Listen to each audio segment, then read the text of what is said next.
How does power get abused? How do you know you're being had over? Well, a typical example right now is the fact that our very own government is actually suggesting that a drama from Netflix called Adolescence is to be shown in schools. Now, it depicts a prepubescent white schoolboy who's struggling with being indoctrinated and basically evolves into some sort of right-wing faction. Now, as we all know, MI5 concentrate on what's going on with groups like this, but most of the extremist groups are nothing to do with young white pubescent boys. We know where they're coming from and we know which side of the fence they sit on. But we've got a government that's so powerful that they're actually going to show this film in schools. It's a drama. They reckon it's based on what went on in Southport. But obviously the background of the character involved in Southport was nothing to do with prepubescent white schoolboys. No matter how much the BBC tried to cover it up and present him as a Welsh choir boy, as the justice said, I can't remember his name, which one it was, but it was one of the judges, he advised the government to be clear and candid with the public because trouble was brewing. They weren't candid with the public. They shielded valuable information that would probably have calmed us down because we all knew what the problem really was, but it was shielded because that's what Starmer wanted, because he doesn't want anything to upset the apple cart with the mission that he's on to make this country completely at his control. I'm going to let you listen to a clip now from Kemi Badenoch. She's on the BBC this morning. Hang on a minute. I'm not that good at tech. Now, just because I can appreciate what she says doesn't mean I'd ever give her any airspace or vote for her, but it was just good to see someone pushing back on the BBC, because that's where all the listeners are that are believing this shit. So here's what she said. Lessons yet? No, I haven't. I probably won't. It's a film on Netflix, and most of my time right now is spent visiting the country. It's a four-part series on Netflix, and everyone is talking about it. It is prompting conversations about toxic masculinity, smartphone use, young men feeling that they're being ignored, the idea of misogyny being increased in school. Why would you not want to know what people are talking about? Well, I think that those are all important issues, and those were issues that I've been talking about for a long time. But in the same way that I don't need to watch Casualty to know what's going on in the NHS, I don't need to watch a specific Netflix drama to understand what's going on. It's a fictional series. It is not a documentary. What I've been talking about recently, for instance, is banning smartphones in schools. I've been going to schools all around the country. I was in Evesham. So she goes on with her own rhetoric there. Excuse me.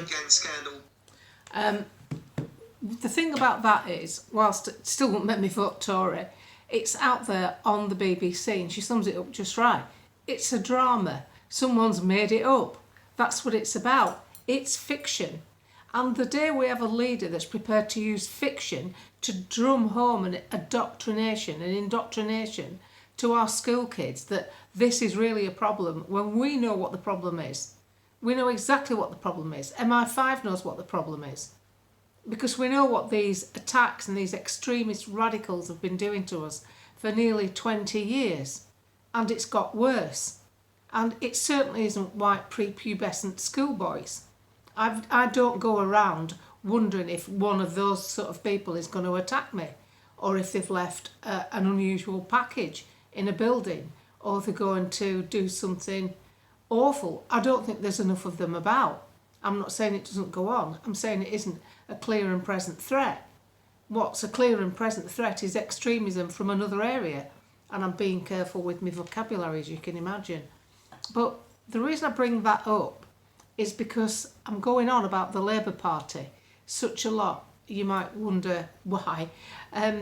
Because I do see us living through what is effectively the end of time. The end of times as we knew it.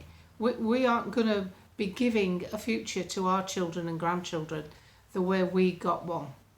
We're not going to be giving them freedoms. We're going to be giving them restrictions. If we don't fight back, there is a window of opportunity. It's here and now. And what people seem to forget that there's so many people I know personally that have buried their head in the sand. They don't want to know about it. They just want to live their life. I understand that. So do I. I just want to live my life. I'd rather be on social media having fun, doing silly things. I do a lot of silly videos because it cheers me up. I'd rather do that all the time than do this. I don't want to sit here doing this because it's a bit miserable, isn't it? And the reason I do it is I'm trying to put across, it's like using a window of opportunity. It's going to close at a given point. And once it closes, that's it. There isn't going to be a 2034 opportunity to redo things. This is it. We're coming up to it. And that's if they don't stick another boulder in the way, like go to war, conscription, things like that, which would then refocus us onto, oh no, I don't want my son to be sent to war, and you wouldn't be challenging the government on anything. The government is very powerful and is obviously bypassing democracy.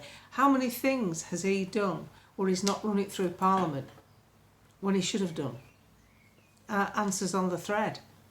Because this is a man who, he said in an interview with Emily Maitlis, he prefers Davos because you can get things done. What does that phrase actually mean, get things done? It means he can bypass the voter and the electorate and the politicians who might stand up to him. He can just go off and get things done, his way or no way. And that's just what he's done. That's why these sentences have been so extreme for the people who wrote tweets and Facebook posts. It's to teach everybody else a lesson. It's the hand of fear. It's the boot stamping on the face of mankind. Indefinitely. And it's what amazing people like George Orwell saw coming. But what they didn't see coming, they didn't see the facility to communicate with each other and share it and widen that knowledge. They didn't anticipate that.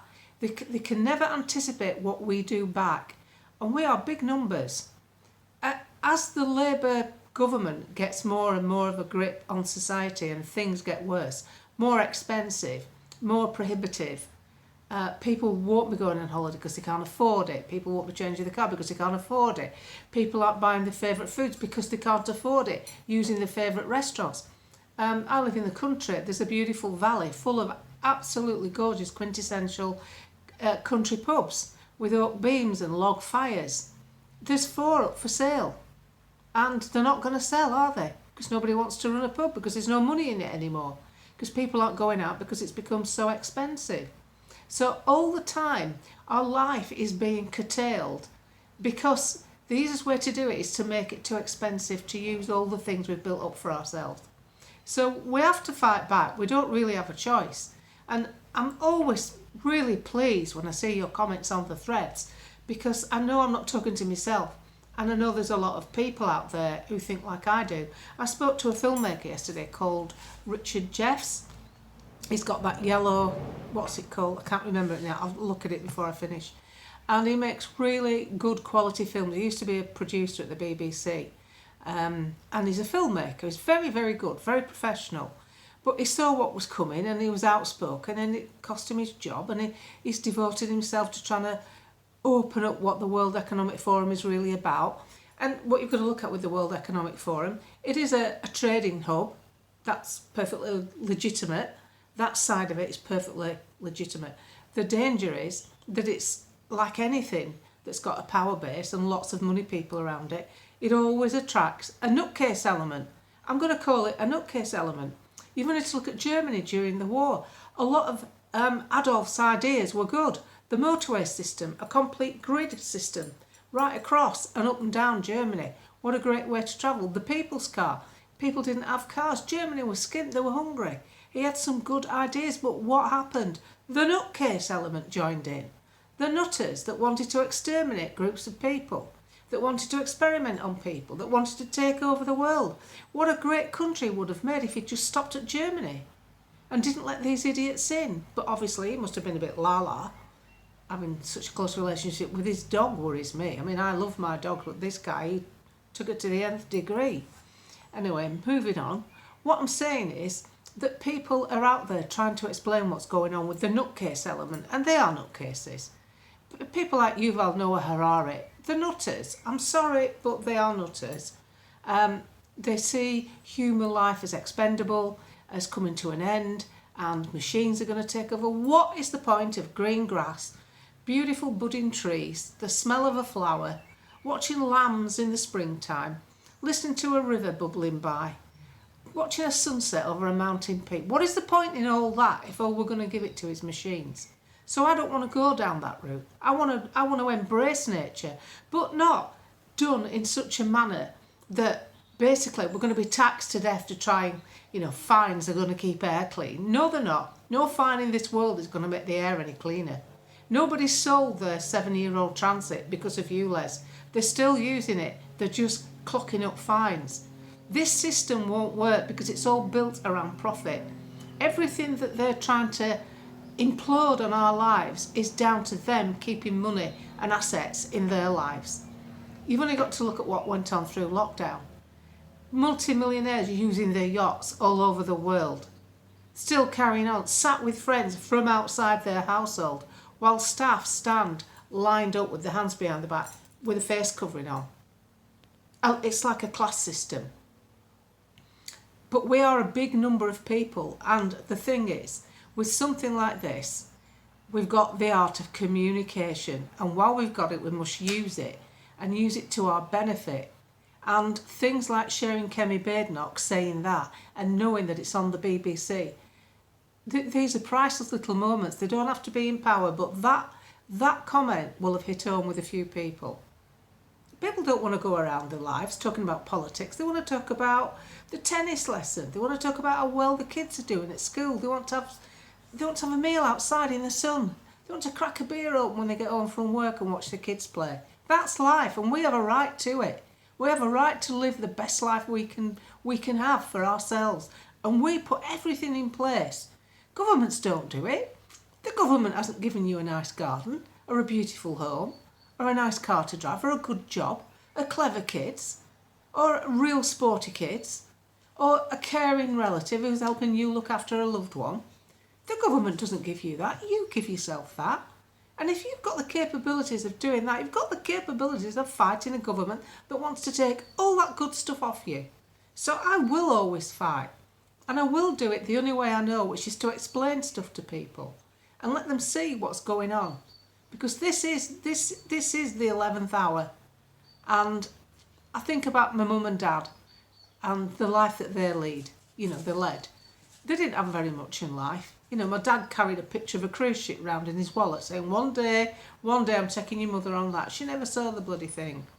I'm not living like that. I'm living much better than that.